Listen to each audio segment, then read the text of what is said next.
So based on the positive feedback of the last video, where I think I've had more views and more comments than I have for the last maybe 10 videos. So based off the very nice feedback on my last video, where I just put it up to then really as a thing to listen to the music on, I guess. It ended up being like 42 minutes long of random game footage, which was my last 12 entries. 12 entries over 10 years since 2012 entries in this 48-hour game creation competition called Ludum Dare. So based on that feedback from Ingvar and Trexak, I think.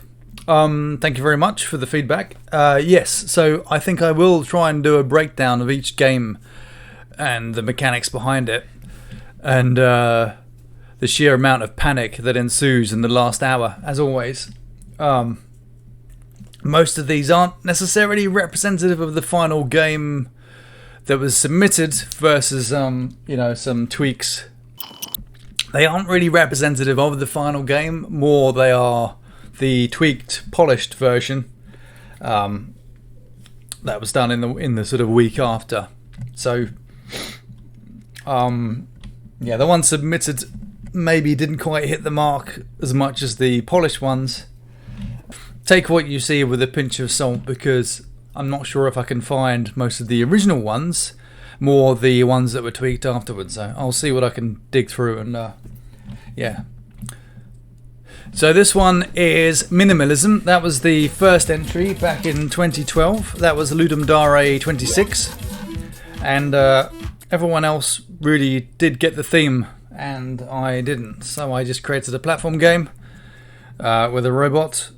The bonus theme was potato, so I had a robot carrying a potato through a maze that slowly revealed itself through a fog of war kind of mechanic, where things became more opaque the closer to you they were, and they sort of blinked in and out of existence with a sort of flickering digital effect. So yeah, on with the finding the files. So in the first Ludum Dare, I really did put a lot of effort into the streaming, and again trying to pimp the Facebook site. I think my initial idea was this thing. I was going to have some kind of Android-looking thing. Oh look, I saved them incrementally. So okay, so maybe this one is the first real version. Oh yeah, there you go. So the mechanics of pretty much every single game I make is this. I'll have a object that's invisible, that's the player controller, and then attached to that I'll have like the animations and everything else. And what this means is the animation sprite can change shape. One of the things that's a kind of a problem sometimes if you have sprites that will morph. So if, for example, he lays down or jumps around and stuff, or is doing like big moves, what can happen is the bounding box, you'll have to then manually tweak that every time for the animations. If I just show you. On each animation you'll have this collision mesh, and this kind of generated automatically. But what you don't want to do is sometimes, yeah, that will change shape and stuff when he's moving. And because of that, it's better just to have one static cube that's the collision mesh, and then you attach the animations to that. And that also means you can animate independently from the movement and stuff like that. So that's what happens here. I think this is just we're still early on in the game. I've only got like a few events, and you can see how the system works. It's very simple in that you have an event. So on the start of the layout, for example, I set the character position. So I this. So at the start of the level, I set there's like basically a crosshairs that follows the player around, and that's how the camera pans around. And then this is setting the animation to then be pinned to that player, like a tail on the donkey, to then say whenever the player moves, the animations move with him. And then there's a bunch of other stuff here. The main one is when the player is overlapping a potato and then you press a button, the potato will be picked up, I believe. Let me just see what this does. Let's play it. Oh, okay, so you can see that there. Oh. So yeah, the idea was, I think, just to have it so this kind of fog of war thing, where you can't see beyond a certain distance, and things kind of fade. Oh, I died again. Fade in and out. Oh, I will get past this. Oh, so that's one. That's one good thing with run. If you are making the levels, you just move them around. So I'm going to move those spikes. Let's see if I can do it now. Yes. Okay. So there you go. I think in this version, you just push the potato around and it just kind of slides around, and that's how you move it. So let's have a look what it was like on the end of the first day. So now I think at the end of the first day, I've replaced the player character with a little robot guy now. I've made the hitbox for the actual player much bigger, and the levels somewhat developed, but pretty much the same. And I think now, yeah. So what I've added is the potato carrying mechanic. I never did get around to fixing the animations up, so he's actually flipped the wrong way. So he should be, it should be, I don't know what I did, but yeah. When he walks with the potato, he's facing the wrong way for some bizarre reason. Oh. So on the first day, I had quite a few of the mechanics in, so he jibs, so he breaks into robot pieces. And what else? Most of the moving platform stuff is done. I'm not sure what you would do with the potato. Oh, can I get down there? What's down here then? Is there an actual winning scenario? No, there isn't. Okay. Yeah, so if I go back to the mechanics, in here, where is it? So basically have a variable. So if he's carrying the potato, he's got an animation that shows him holding the potato. And then if he's overlapping and not dead, oh hang on, no, where is it? Where's the potato? Let's see. Let's just go. So if he's, there you go. So if he's overlapping the potato, he doesn't have a potato, and he's pressing the down arrow, it will set the animation to the pickup animation. It will stop, it will ignore input, so then you can't move him while he's doing the animation. And then he'll do the hefting of the spud above his head. Let's open the final one. You can see the size of the files has gone up significantly. That's because everything is now with sound effects and music. So when you throw in a few WAV files, the file size goes from like that to that. And just to save everyone's bandwidth for all the downloads, because you can download all these. I forgot to say with Ludum Dare and the compo thing, you have to share your source code. So all of these are available, and I'll put a link below. You can download the actual source files, and you can mess around with this yourself in Construct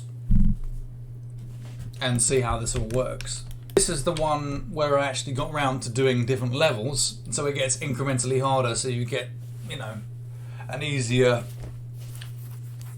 transition into the challenging puzzle elements rather than just being thrown right in the deep end. However, this was all done post competition, so this is kind of the polished version. Alright, isn't the weird thing? The music doesn't play when you start the game. You have to click on something to interact with it for the music to play. It's really weird and annoying. Yeah, so the first level is pretty much just a tutorial. This is you just carry it to the bag. Oh.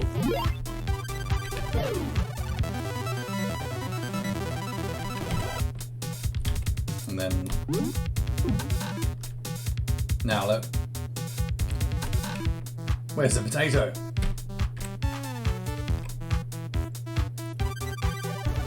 We can see the wall up there, but we can't get to anything. So the idea is through, and this is my favourite thing in games, when games do things right, instead of the exposition thing where they're just telling you, like, you know, blah blah blah blah, press E to jump on all this. The better way to learn and to show in a game is to actually, you know, demonstrate. So this is my version of that. So hopefully the player, once they've been jumping around a bit, trying to dig up here, they might discover through experimentation that suddenly, oh yeah, look, I can wall jump. And then they'll figure out they can actually get up here. And so they've learned a new skill they didn't know they had before. And there you go. That's the second level. So now on the third level, they know they've experimented and they've discovered the wall jump. And now they've got a second thing, which is these collapsing blocks. So we'll just quickly go through again. Got the potato. So this one. Now we're going to go up here.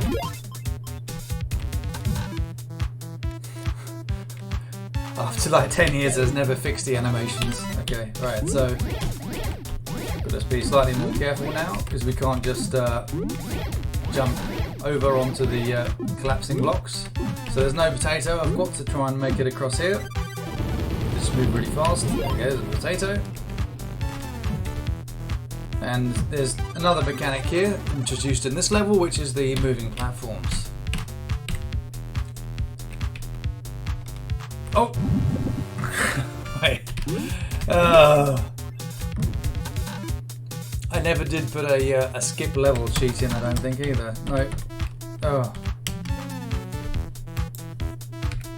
Oh, goodness.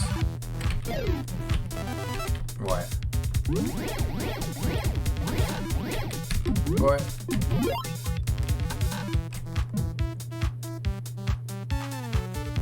I think this is going to be like a half-hour video now, because I can't actually win my own game. Right. So onto the moving platform, then through here, and there we go.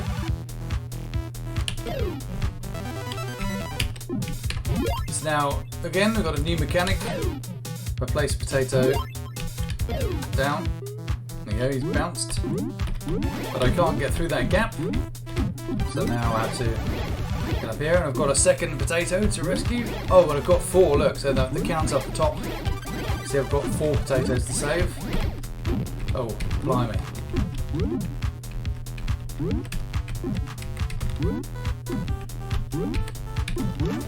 Up here. Oh, there's a potato up here, so there's a new mechanic again, these blocks that I had to destroy. So I think I can go down here. Nope. So I had to place it on here. Oh. Oh no. That's fine. Oh.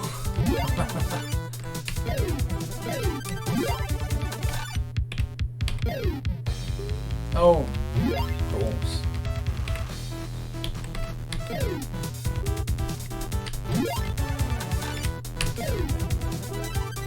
I can't get it through the hole. Oh, what? No.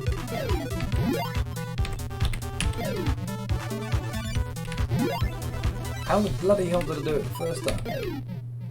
Oh, okay, alright. Oh, God!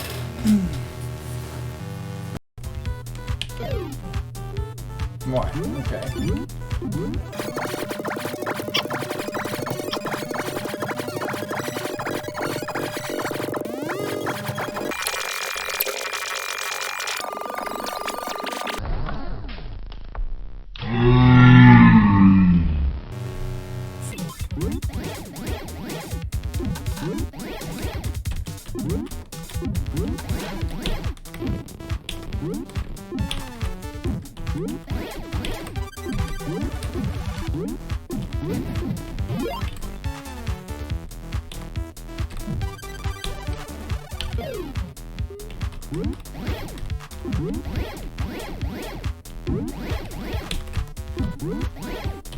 Oh yeah.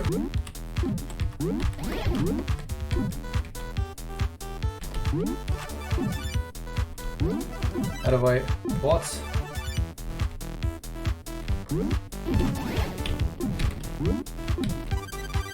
Oh my god.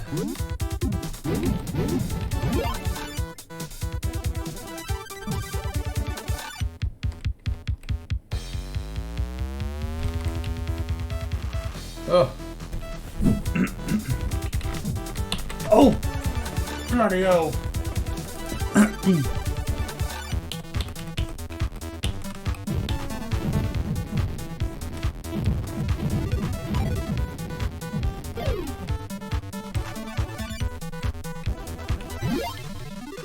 One.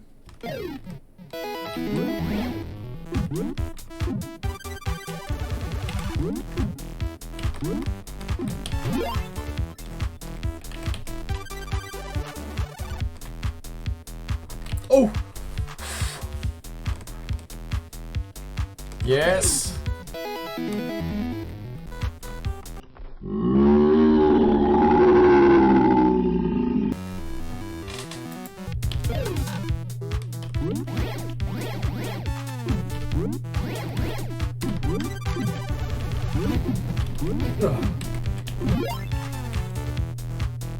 I should be an expert at this by now.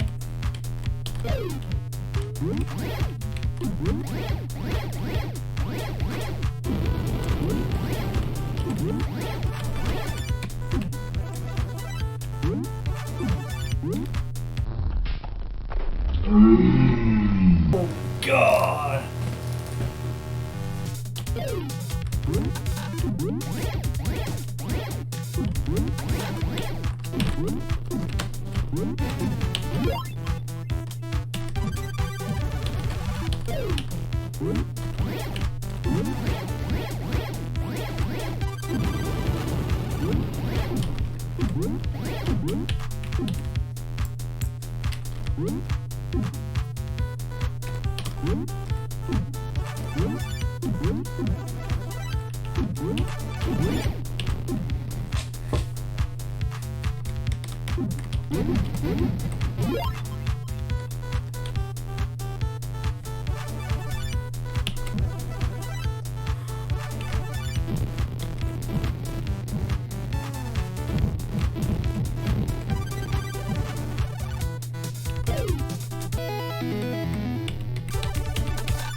Oh.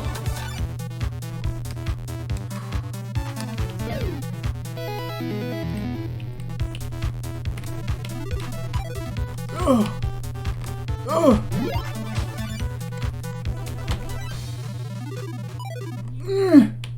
Yo. Oh, hey. Last one.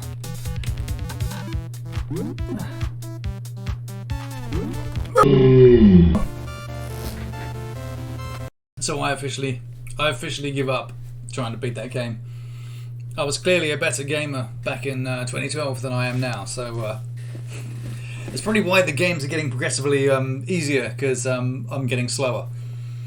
So yeah, I perhaps could have done it 10 years ago, but not so much now. I'm no longer a pro gamer. So yeah, the different mechanics, if I get into the level again. So these blocks sort of dissolve. These ones bounce the potatoes. These are just moving blocks. So yeah, I think if I just show you quickly on this one, it's quite interesting. So I was talking about collisions before. So when these get hit, So these, oh yeah, so all the blocks are basically just different animation frames of this one single entity. And then when you hit this, it turns into one of these, I think. And this is where the collision mesh comes into play. So in the actual animation, the collision changes. So as the block slowly disintegrates, the collision moves down with it, and you fall through the block, like so. What else? That's pretty much it. There's not much to it. Quickly look at the music. I don't know if I saved. Sometimes I would save the music in the folder, then sometimes I didn't, so I lost a lot of the music.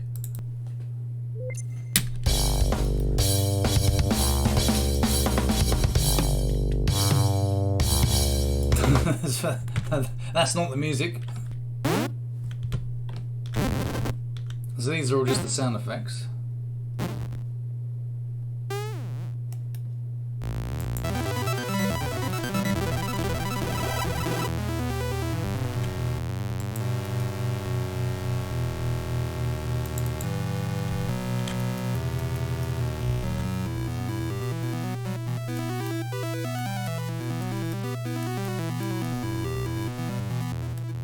Interesting. Yeah, and that's how pretty much every game soundtrack I've ever made has been composed. So it's mostly the default 3x oscillator plugin, because you get that kind of retro gaming sound with that, because it's very simple single cycle waveforms with a few envelopes and whatever else, so very primitive. And then everything is just for the most part, to achieve a chord sound with older systems, you would arpeggiate or do an arpeggio to go, and hearing those notes in rapid succession created in your ear the illusion of a chord. A bit like how a film camera, by playing 24 frames a second, gives the illusion of movement. You can see it speeds up as it plays through. Yeah. Oh. And these are just, again, creating that sort of retro sound. So before the days of samplers and sampling actual sounds from the real world, you would kind of approximate a sound through just basically like mashing notes and then speeding it up. So this is like a number of synths playing together, kind of random notes, and that gives that kind of explosion, kind of crunchy noise. Like so. I wonder if I can find the music.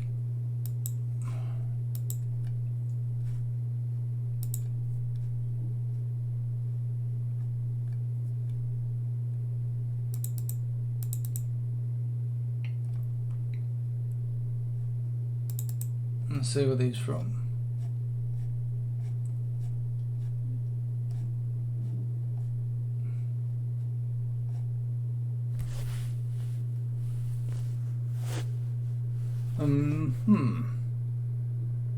What's the music called in the game, I wonder? Oh. BG music, oh, that's so helpful. So I think it's in... That's not it. Right, I think I found it. So it's missing samples, of course.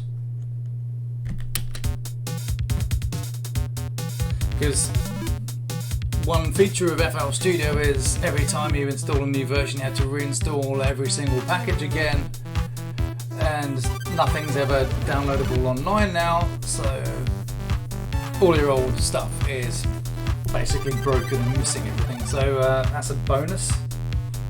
You can see those arpeggios again to create that kind of chiptune style. So I'll start off on, I think, one of these quarter notes. These are, what do you call it? Oh Jesus, triplets or something. 1 and 2 and 3 and 4. Yeah, okay, so that's like that. And then just a random sort of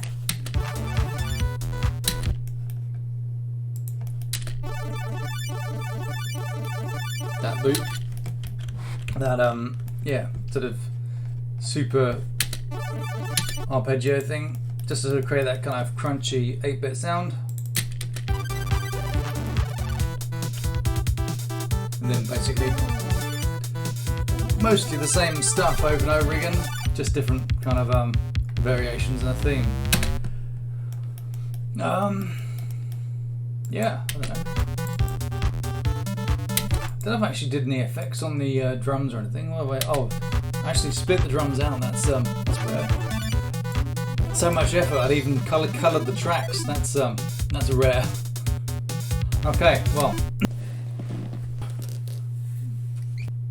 Want to say hello?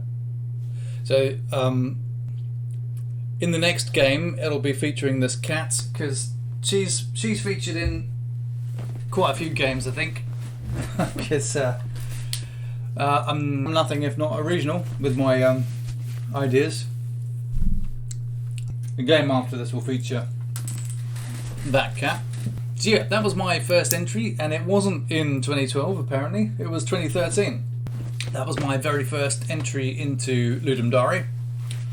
And then next will be my second entry into Ludum Dare. So yeah, hopefully that, I don't know, gives some kind of insight into the process of creating these games. There is a newer version of this tool called Construct 3, funnily enough. So that's fully online. You don't have to have an app installed on Windows anymore. You can just do it all in the browser, like most things these days. But that is a subscription-based model rather than the thing I was using before, which is like a pay once kind of thing and you own it. So yeah, until next time, I guess. So yeah, hopefully to you two guys that did comment on the last video, hopefully you find this interesting. So yeah, I'm going to edit this and stuff like that.